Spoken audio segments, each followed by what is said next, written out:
Okay, welcome everybody to a lovely Wednesday evening, at least here in California.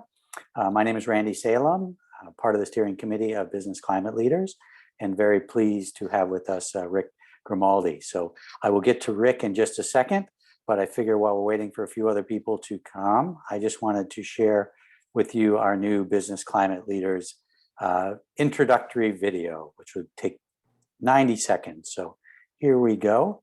If you guys can let me know that you can hear it, that would be great.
All right. Kudos go out to BCL's marketing team for pulling that together. So we're excited to have that as our business card, our calling card, putting it out there. So pleasure, Rick, to have you here. Thank you, Randy. Pleased to be here.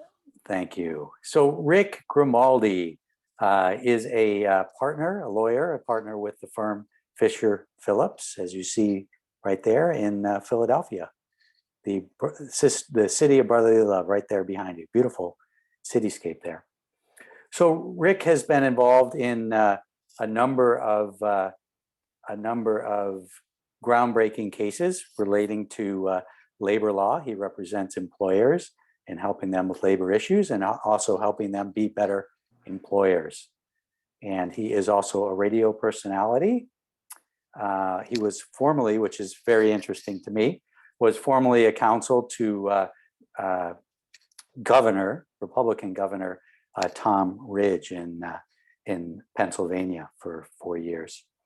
And most recently, he has published a book, his newest baby called Flex, which he is here to talk with us about. So he's going to share some of, I guess, both what is making it challenging to get executives' attention in terms of all the different things that executives are having to deal with at this very tumultuous time, all the different things that are taking their attention, and also the reason why it's essential that we do get their attention in terms of climate change being one of those critical issues that they are grappling with and need to grapple with for us all to live a fulfilling, happy, sustainable life. So with that, if I may, pass it on to Rick.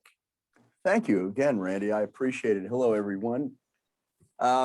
It's terrific, first of all, to be with you, and I'm pleased to have the opportunity. And Randy is humble. He contributed mightily to the chapter in the book, which I'll be focusing on tonight, which is climate change and as a disruption, and how businesses need to flex and what they should be doing in terms of reacting, really not so much reacting, but being preemptive around this particular issue. It's interesting, the book itself, just as a quick overview, I titled it Flex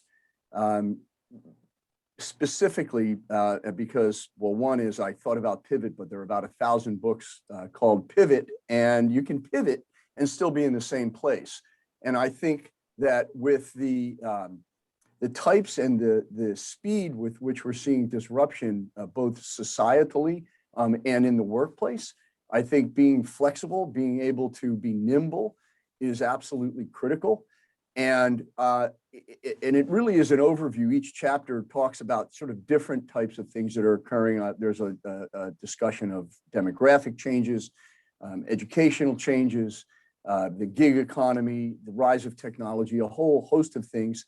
But I think a critical chapter is the chapter on climate change. It is, in my opinion, the single greatest disruptor, both of our society and certainly in the workplace. And what I talk about in the book is the concept, and the video is terrific because it really, in some respects, stole my thunder, which I'm very glad, that there is a market-based approach to this, and that ultimately business will have to lead. And what I will do is, and we can make this very interactive. I'm really happy to have this just very conversational, as opposed to sort of me walking through all the slides and then having questions at the end. So feel free to jump in and let's just have a conversation.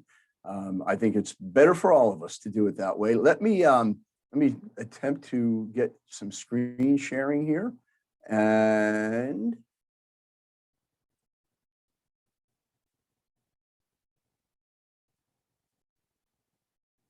let me do this.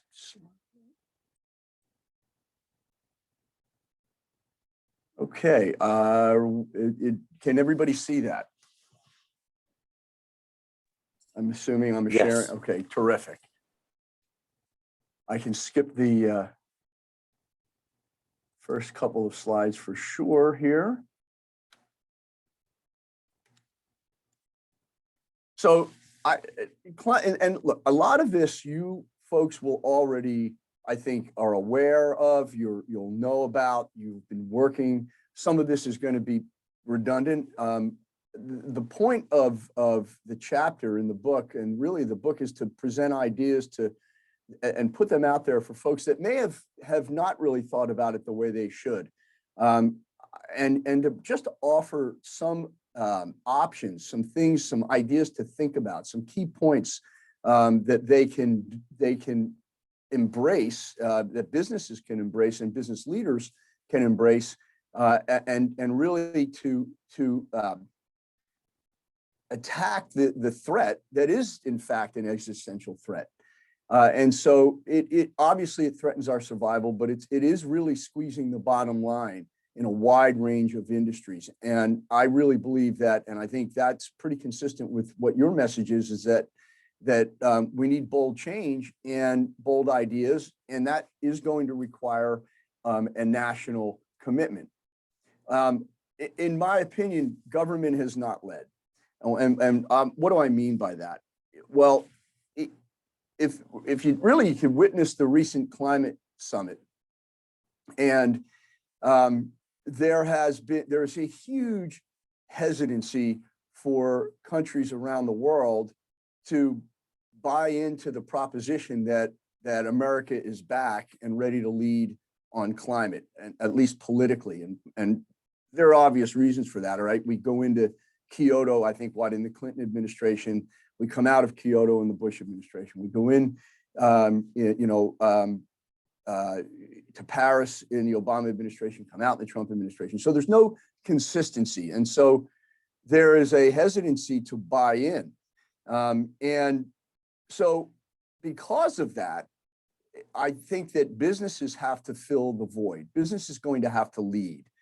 What's happened is this issue has gotten so politicized. It's been so turned into a left-right issue and so partisan that no one's really willing to listen. But what's really interesting from my perspective is that the growing number of voters from all the parties, clearly from the two major parties, support addressing climate change. And by a margin of almost 6-1, they want it to be bipartisan. 1 in 4 teenagers were the next gen voters obviously think this is an incredible issue, and 58% of Republicans actually recognize that this is a significant issue. Randy mentioned my former boss, Tom Ridge, and he wrote an Earth Day op-ed a year or so ago in which he criticized fellow conservatives for not doing more for the environment. And he went further, and he asked business leaders to assume responsibility for the change. And so I think that he's got the chops, which we'll talk about a little bit later, but he's been in front of this issue. And I think that if we can start to have more of that dialogue, that you may see more of a political change, if you will, but it's going to have to be led by other stakeholders, as I said. So it's obvious that again, we can talk about climate change as an existential threat, but it is a clear threat to the economy. Supply chains have been interrupted as a result, reshaping the workforce. Brands are at risk. I mean, in business terms alone, the Midwest and the South are facing at least a 10% drop in crop yields. The fisheries in the Northwest could be devastated over the next 10 years. I think we'll see pandemic-like circumstances that will probably make what we've just gone through in the last year child's play, assuming nothing changes. Supply lines will continue to be disrupted. They already have. Coca-Cola had huge disruptions in India as a result of water shortages that were clearly as a result of climate change, and on and on. So a drought, for example, on one side of the world is going to will spike insurance premiums on the other side of the world. Reshaping the workforce, right? Engineers are going to have to account for severe weather. It's going to change the type of jobs that people are looking for, that people are willing to move to, people are willing to go into. And all of this is being impacted if we're not willing to take some bold action and address this. And of course, I love the video because carbon pricing and effective carbon tax is an area which I think is critical. And I talk about that in the book, and primarily through Randy's voice, and try to explain it in terms that will be understandable to a lay reader, if you will, but also in a way that businesses can understand that it's not a threat to them. And I won't get into it too deeply, but because I think you're all very aware of it, and I'm certainly ahead of me, I'm sure, in terms of the nuance. But the notion that it's not going to be cost prohibitive. In fact, it will be better than even cost neutral, because money will flow back into the economy in the right direction. It will also allow us to address some of the outliers around the world, obviously, that aren't willing to take the necessary action in order to reduce carbon emissions. And so we'll see a lot of that. And I think even small to mid-sized businesses won't be impacted as negatively, I think, as some might think. And so really from, and I'm sure this is an issue you have discussed more than once, is how do we get that information out there? What do we do? How is it that we can get people to listen and understand that? And so I think the one of the things we have to do is think in terms of business needs. And so what do I mean by thinking in terms of business needs? Well, Tom Ridge understood it. That the economic stakes for failure are very high. We're going to have to understand it in the same way that we assume, I think, everybody in business needs to have fluency in social media, for example, or that everybody would be able to use a computer 20 years ago. It has to be that natural in the course of business discussions, in the context of what makes a business work. 87% of the consumers in this country purchase and make purchasing decisions based on whether a company is or their social beliefs align with their own. 75% of millennials would take a pay cut to work for a socially and environmentally responsible employer. And so we're starting to see that being driven more and more by stakeholders. And I think the same holds true for investors, right? There's an increased use of ESG criteria, which is environmental, social, and governance criteria to screen companies for socially conscious investors. And I think that's a big deal in terms of driving the issue forward. Ultimately, when we think about it in the context of the market driving it, people vote with their feet or they vote with their pocketbook. And that to me is a critical message to businesses. Then we rely on business to deliver that message to our political leaders who are ultimately impacted the same way.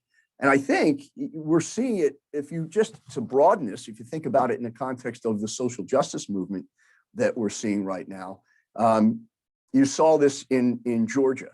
And while Coca-Cola and Major League Baseball and others were significantly criticized by some, I think it's clear that those companies and companies like them, and any large company, isn't going to make a decision like that, isn't going to step out like that if they haven't done the research, right? If they haven't really looked at their stakeholders and their customers and done a deep dive to understand that this isn't going to impact them, that they can in fact take that step. And I think with climate change, we have to get to that point as well.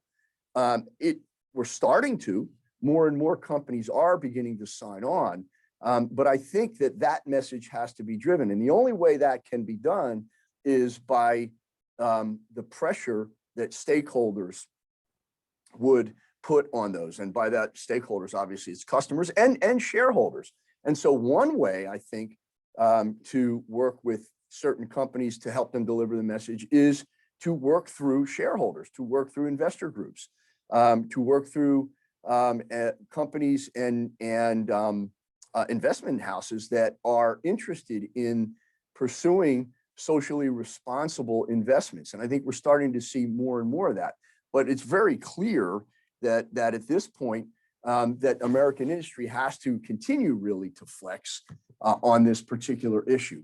It is not going to get better if we don't act now. And so, as I started to say, some of that's going to have to be political pressure going both ways, investment pressure, and back in the 90s when I worked for Governor Ridge, one of the things that he did was he created a voluntary partnership to address greenhouse gases, cleaned up polluted industrial sites in Pennsylvania.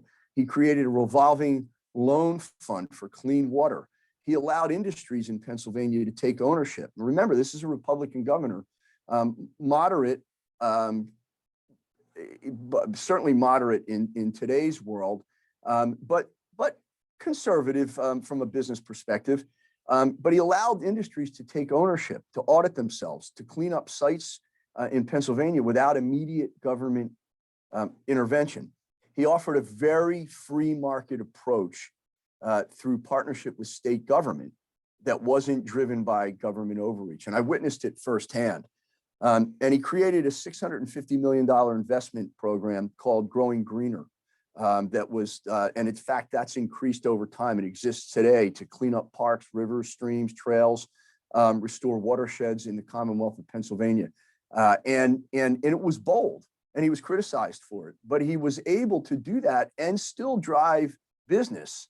And I think that's really important, is that the message has to be that we can do this and we can continue to do it from the free market perspective, but we're going to need some public sector help. And so one of the things, and I think I saw that model back in Pennsylvania, is that this is the concept of a private public sector partnership. And I think that's huge. And we're seeing some of that. Goldman Sachs set up a $750 million target for funding green projects through various loans and underwriting services, working with even working with public pension funds and things like that for its investments. And so from my perspective, that's absolutely going to be necessary.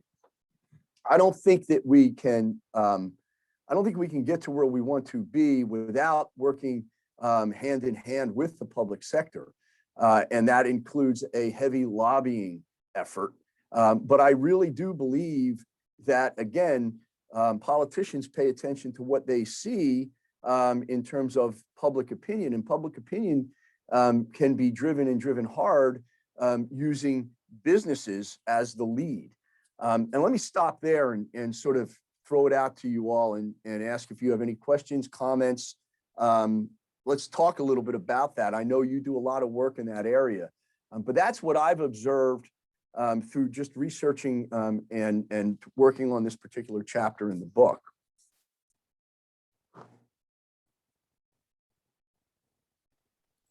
Thanks, Rick. Feel free to unmute yourself if you have a question or comment. I will start off here.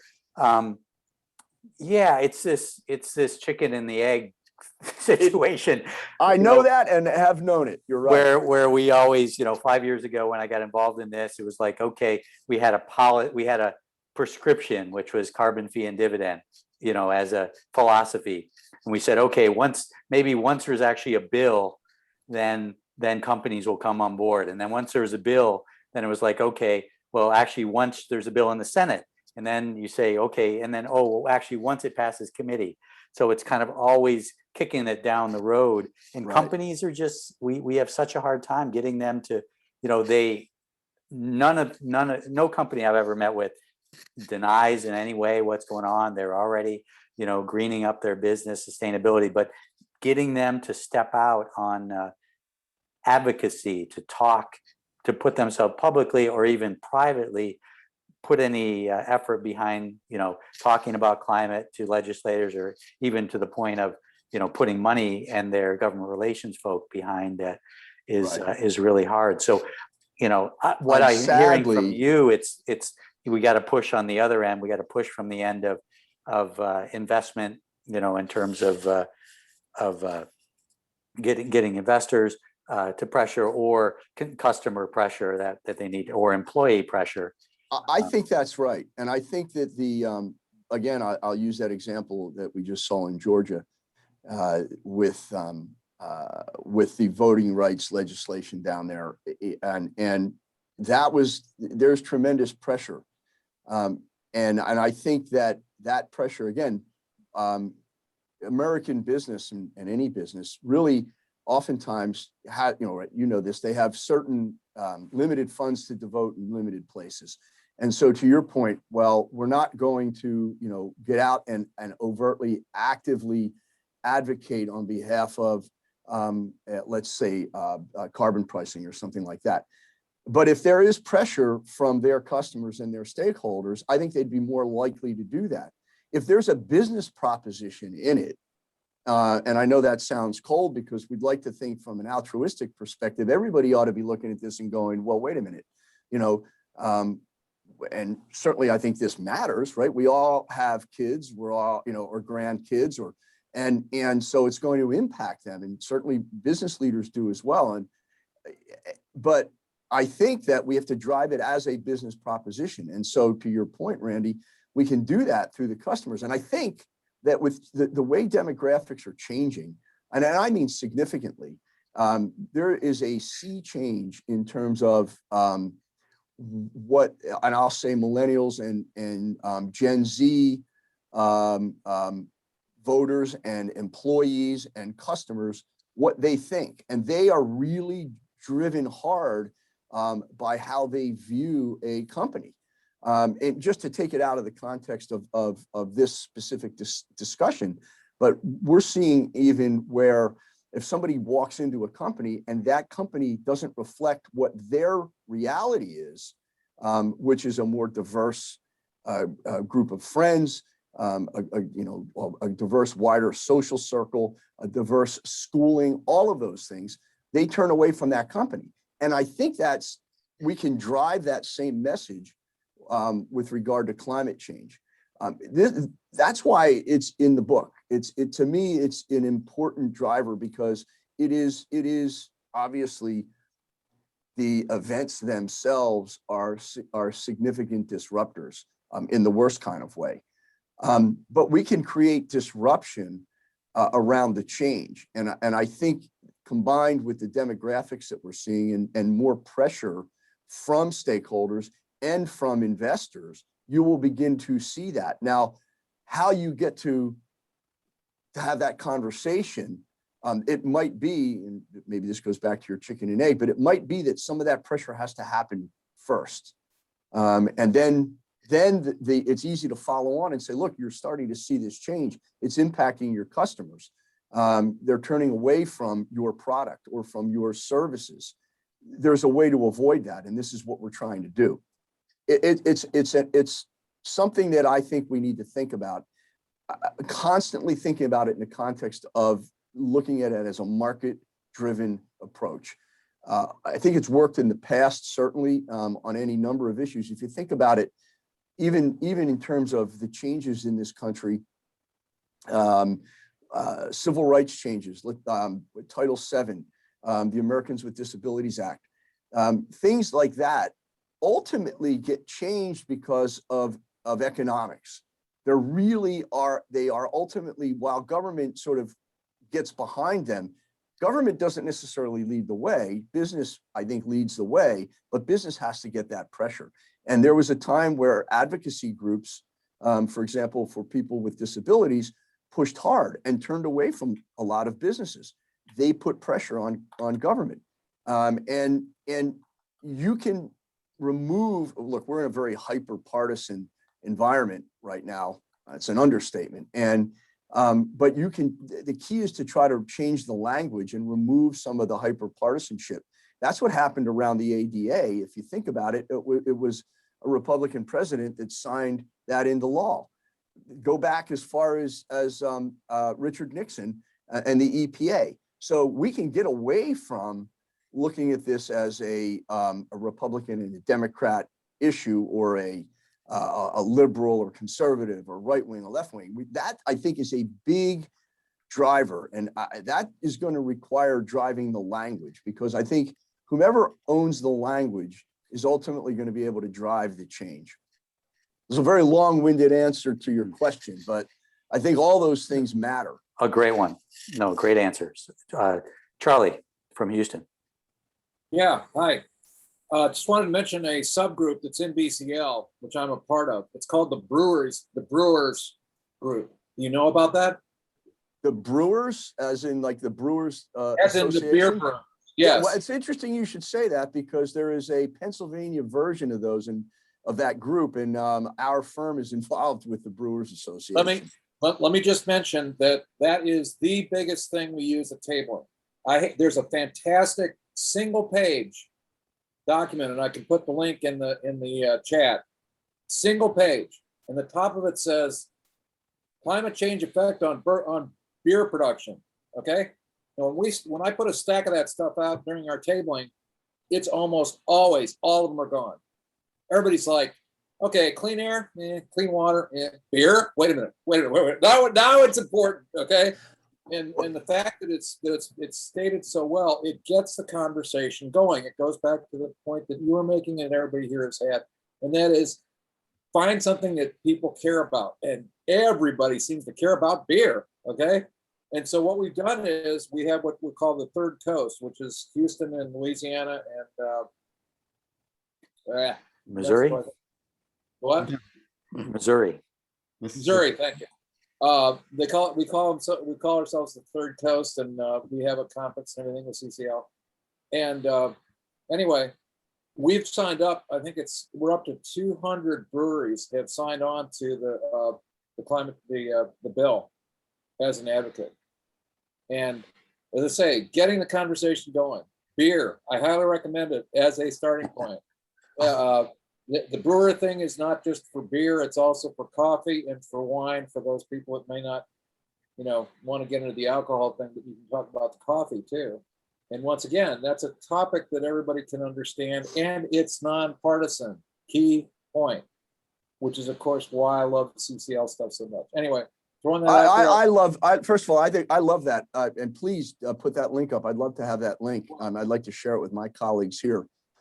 Number one, and I think that there's a great point in there, and that is that the more you can be specific, right? So we're talking about beer, but there's a real, we can point to an example. We do that all the time, right? Yeah. I mean, when we're trying to advocate for anything, even in my business, right? I mean, the more you can point to an example and tell a story, the more it's going to resonate, even if it's just as a starting point. You're right. I mean, clean air, clean water, it's very abstract. And I think that the dialogue, to the extent that we can begin to drive that home, and should, through examples like that, and you know, beer, there are any number of things that I think that will be impacted, and if we can start to zero in on that, and then work with those stakeholders, I think you're going to start to see that you can get to a tipping point. So I love that. Okay, I just put it in the chat, the pointer to the thing, the document. And feel free to reach that. And then the brewery team, I'm sending you that as well, which is open to the public. Thanks, Charlie. Does There we anybody go. else have? Third Coast Brewery Team, and check it out. And we have the spreadsheet there saying what it's got, and people have taken and said, okay, I'll cover Houston, I'll cover Dallas, I'll cover whatever. So anyway, okay. I like it. I would look at and think about it in the context of other industries. Right? I mentioned, you know, fisheries in the Northwest, and I mean, so zero in on specific things. Cannabis might be crazy as it sounds, but just like beer, weed, right? And if you think about the investors and the employees and the customers of that particular industry, you might be able to get a bit of a groundswell there. So there are any number, I mean, and they're not all these, you know, they're not always the sort of industries we're talking about. There are other ones. I mean, there are many industries where I think that if we zeroed in specifically on the product and the impact that climate change is having on that product, or the ability to sell that product or produce it. Coca-Cola, I used that earlier example. Nike is another one that was disrupted because of the cost of fabrics and those sorts of things as a result of poor crops and so on and so forth. And so the more narrow I think that we can make the discussion about a specific industry or product, I think the more we get people's attention, particularly if it's a politician who happens to have, you know, that company in his or her constituency group. I have a comment and a question, I guess, at the same time. This is Steve. Thanks again for joining us, Rick. Yeah, we do a lot of that. We have sector teams in a lot of different sectors. We've created these declarations of support from many of these sectors, and I think there's a role to play in trying to target the message from those specific industries. And then on the other hand, I think I'm getting to the point where I am despairing of how long it's taking to try to move the Congress, and in particular Republicans, and overall businesses, by focusing in kind of a narrow way. And you know, this is a huge issue. It's a global issue, and it's one that most of the world gets. And we're well behind the 8 ball from that point of view. We are, unfortunately. One of the things that I felt encouraged by this week was the group of 300 companies that, you know, spurred on by Ceres and a number of other major, you know, worldwide NGOs. They came out in favor of the goal that Biden has set. You know, the goal of reducing emissions by 50% by 2030. That actually, to me, was one of the more specific and big messages from some pretty important businesses, you know, maybe throughout this fight. And I think, you know, I understand the specificity, but I think getting businesses to embrace the big picture, the goals like that, and then to say, and the way and what we believe would really get us quickly to, as quickly as possible, or be the most effective, would be X. And that could be supporting the Biden's proposals that he's put out there, which I think, frankly, in terms of the speed of the effect that they would have on different aspects of the economy, are very, very, positive. And it's also businesses don't have to just sign on to spending money in certain sectors in order to make the change. Although I think that's necessary. They also, it's a perfect opportunity for them to say, yeah, we think that's fine, but we also really believe in the free free market, and therefore we think that anything that's passed should include, any bills that pass should include a price on carbon, because we think that's going to have better effect from a market. So I think getting businesses to embrace the goal and then also kind of add on what they think would be the most effective way to get there would maybe add some cohesion to what businesses are doing. Because I think that's what we've despaired of is, there's so many fractured messages all over the place. And I feel right now, at least the proposals that we had at the national level, those are comprehensive, they're coordinated, and there's something that, there's something people can sign on to in a overall way. So maybe you can comment on that. And if you think that that has merit, how do you get businesses to kind of take that step of embracing the big goal, but also some specific ways to get there? Yeah, and I think, well, and you mentioned, certain businesses that have signed on. Look, where I get optimistic is when you have a Bill Gates, or a Bezos that are driving a lot of this. They're big companies, obviously, and so that's very helpful. As I was listening to you, I was thinking that one of the things that sort of was going through my mind is trying to explain, and this is where language matters. The group that controls the words and the language often controls the day. And I think that taking something like a carbon tax, carbon pricing, and trying to make it understandable, and that's where there's a sort of the combination of the big goal and specificity. Self-interest is, everybody, it's all really about self-interest, right? How's it going to impact me? And I think businesses do operate that way. I think that there's no reason that looking at big goals and drilling down with some specificity can't operate in parallel. I don't think they're mutually exclusive at all.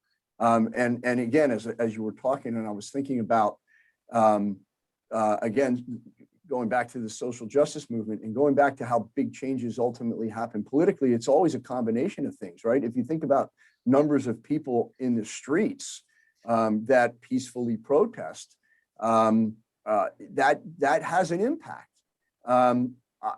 It certainly increases the dialogue. Now, is it still a bit of an uphill battle? Yeah, that goes without saying. But I think more and more you're starting to see that change. And so I think you can do both. But I think that really, I guess for both, but in particular with the bigger and sort of loftier goals, they have to be still explained in a way that the impact is apparent. Because the loftier we get, I think the more abstract we get, the more difficult it is to explain that impact.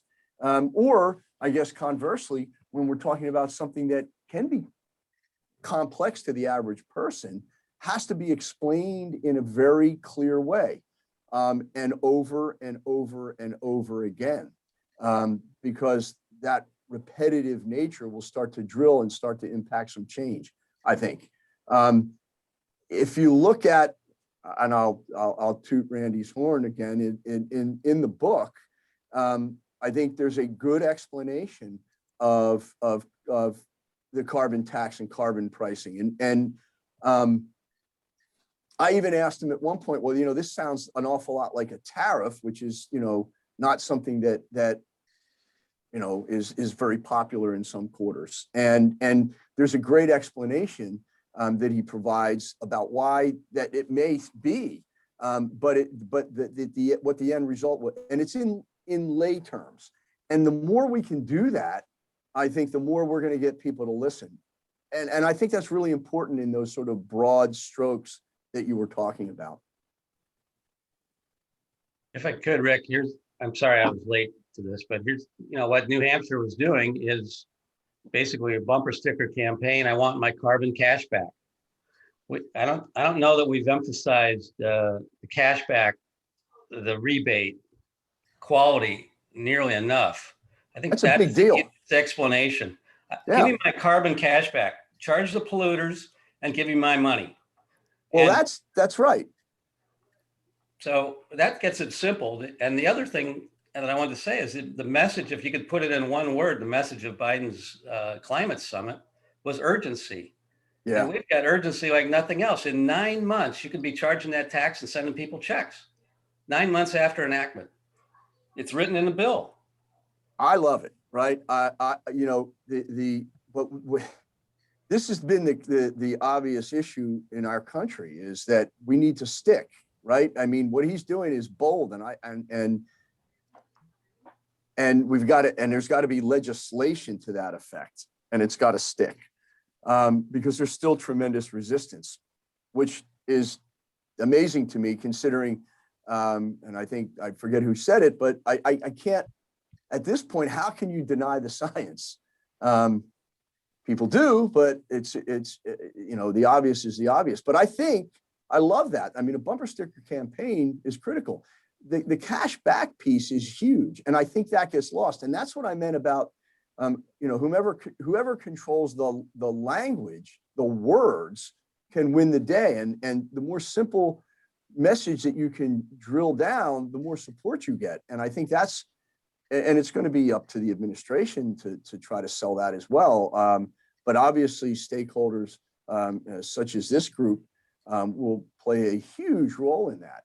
But I'm a real believer in simplifying the message. Like I spend a good part of my my life in either some form of a courtroom trying to advocate and to persuade. And I've found over the years that the best way to do it is and not because people are stupid or they don't understand, is that if you make things simple and in bite-sized chunks, it sticks. And to me, that's really important. So something like that, which is a complex issue, the carbon tax, emphasize the value. There's the self-interest piece. Do it in small bites, the bumper sticker campaign, so to speak. And I think you'll start to drive that. And with enough pressure, ultimately politicians are going to react to the pressure wherever that comes from. Follow on that, in terms of the urgency, in your work and research on the book and talking with companies, do you think that companies see the urgency in climate change? Where does that fit relative to the other issues that they're facing, that executives are facing, be it, inclusion and social justice and things like that as well? And go with that. Yeah, they're getting companies in doing my research and in talking to folks over the last year and a half, obviously have been getting bombarded with all these issues and all this change. There are many companies that do recognize the importance of the issue. We've mentioned a few of them and are starting to act on that and to flex, if you will. But it is still, and I know this is everyone probably on this program, it's probably all of our frustration, though, that it is the issue that ultimately tends to get pushed aside if there's another issue in a business leader's face, so to speak, or the company's face.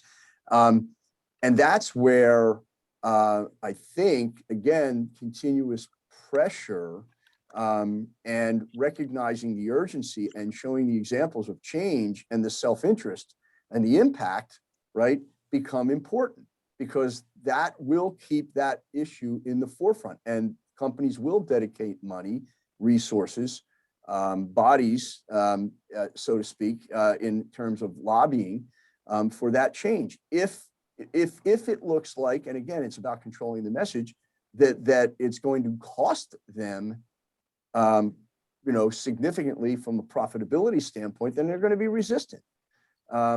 But if you can show them that just the opposite is going to be the case, and that by not doing anything, I think that's where that pressure will occur. And I think that's where you can push this to the front. I think the president emphasizing the urgency of this was absolutely critical. And I think it's a message that it's going to have to continue because it is urgent. I think that and I've had this discussion with so many people that none of this matters. None of the social justice movement changes matter.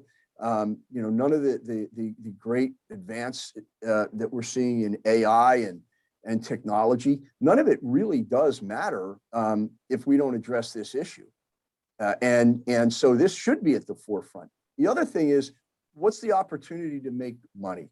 Let's just be really cold and candid about it, right? So the idea of clean technology and of developing, quote, green jobs, or of putting money into infrastructure that includes rail and upgrading the grid and developing more wind and solar, all of that.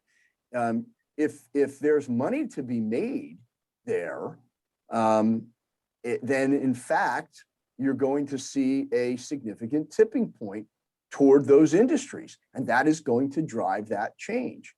Again, that's about controlling the message, right? For the last 4 years, at least, that message has been that's bad. There is no money. It's in fact costly. And in some instances, it's been true, right? Alternative energy sources have been more costly to the consumer, or maybe more costly to produce, but that's changing and can change. And so I think that's an important piece to all of this, and to recognize that there is money to be made and there's profit to be made, that these things can coexist, that the discussion of a green economy isn't one that people should be afraid of, because there, again, with these new, and also, by the way, and this goes to the conversations I've had, it creates jobs. And the president's not wrong. I mean, there are significant jobs that will be created. And there's going to be money for retraining that's going to be required. To the extent that we continue to move away from coal, we're going to retrain people. We've done that. That's the thing about it. And I talk about that in the book, that we've always done that. And when America finally puts its mind to something, we are a great force for change. We did it in World War II. We've done it with civil rights legislation. We have a history of doing this, and we also have a history of moving out of old industries into new industries and being successful. And it just takes the right people. If you think about the Elon Musks and the Bill Gates and the people that are driving this now and are going to continue to drive it, just think back, while we can get frustrated, and we can, and it's easy to be frustrated with the pace of change, we have seen some great and significant changes despite the political rhetoric. You care to take a wager on who's going to be that Republican conservative champion that's going to come out, be it a business person or a politician? Pennsylvania has been, we keep hoping Fitzpatrick, and I don't know who else, but any sense that you have of who could be that spokesperson? Fitzpatrick could be. He's in a swing district, sort of traditionally been a Democrat district in Bucks County. So it could certainly be a Fitzpatrick.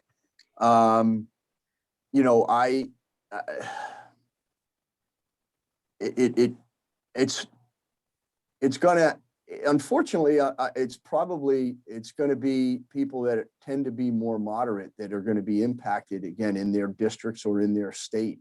And I talked about again, the fisheries in the Northwest. Look, Alaska probably has been hammered, and it is probably suffering more. I think probably the most drastic changes that we're seeing as a result of climate change. And so could it be a Lisa Murkowski? I know more moderate, obviously, but likely maybe to champion. It's hard to say. Oddly enough, in all places, if Florida continues to see impact from the weather, you might be surprised, at least, at the certainly at the congressional level, you might see some change coming out of Florida. Great, thanks. And last question for Rick. Anybody? Anybody? Charlie, I'll go to you unless anybody else who hasn't asked a question. Okay, go ahead, Charlie. Okay, one other thing I'd like to mention, and it sort of is tangential a little bit to your point, but I wanted to raise it, and that is the idea of communities. I put a couple links in the chat, including something called a Strong Towns Initiative, which talks about resiliency, which is not just it's financial, but it's also, they also touch a lot on climate. And I want to use as an example, the Woodlands, which is where I live in Houston, North Houston. It was established back in the 60s. It was designed and it was done by oil executives to generate this, community that would pay attention to the environment. We have a lot of trees. That's why we call it the Woodlands. There are 90 miles of bike trails that are pretty much pristine. And so the idea of, it's not just making money, it's also being in a community where the nature is appreciated and paid attention to. There are very strict limits on how much stuff can be built. And whenever you move the Woodlands and you start to try and get around, you can't find anything because everything's behind trees, but it's gorgeous. And I'm just saying that you bring in, I would suggest bringing in the notion of community with your thoughts and with your thing about the idea of building whole communities that want to have clean air, that want to have parks, and so forth. And that actually attracts a lot of people to buy houses here, which also means that people that work in the Woodlands don't have to drive very far, and so forth and so on. It goes on and on. But I just wanted to bring in the notion of community to the party. The other thing I'd like to mention is I posted your book link on Amazon in the chat. If anybody wants to track it down, I'm definitely going to look at it. Well, I certainly would appreciate that. And I think you'll find the particular chapter on climate change interesting, and certainly to the extent that you want to grab some of that, and particularly the discussion with Randy in terms of carbon pricing and the carbon tax, and really being able to use that and explain it in lay terms.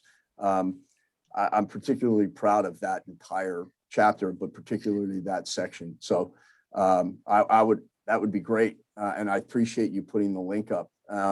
I certainly appreciate the opportunity to talk to you all. I have one question, however. Give me the one, two, or top three things that you as a group are focused on right now, and given in the context of the recent climate summit and the president's initiative. Great question. Steve, can I punt that to you? I'm sorry, I was looking at something else. Could you repeat the question? Sure. I was saying I'd like to know what the top, say, 1, 2, or 3 things that you all as a group are doing right now to drive the message in the context of the recent climate summit, as well as the president's programs and initiatives and the legislation that he's introduced around the issues. Yeah, well, we continue to stay the course as an organization, Business Climate Lobby and business climate leaders, really focusing on a carbon fee and dividend piece of legislation as part of the overall legislation. We certainly are very positive about how central the Biden administration has made climate. I think we give a lot of kudos on a regular basis for their holistic approach. You know, they put climate in the as part of every single one of their departments and approaches, I think. At the same time, we really believe that ultimately that bipartisanship is going to be a key aspect, and we keep believing that a carbon fee and dividend, or I love the carbon cashback, or however we want to describe it, has the potential of finally attracting some Republicans and making it and becoming a making it bipartisan and therefore more durable. So we continue to do things like the recent business advocacy summit that we have. We have our CCL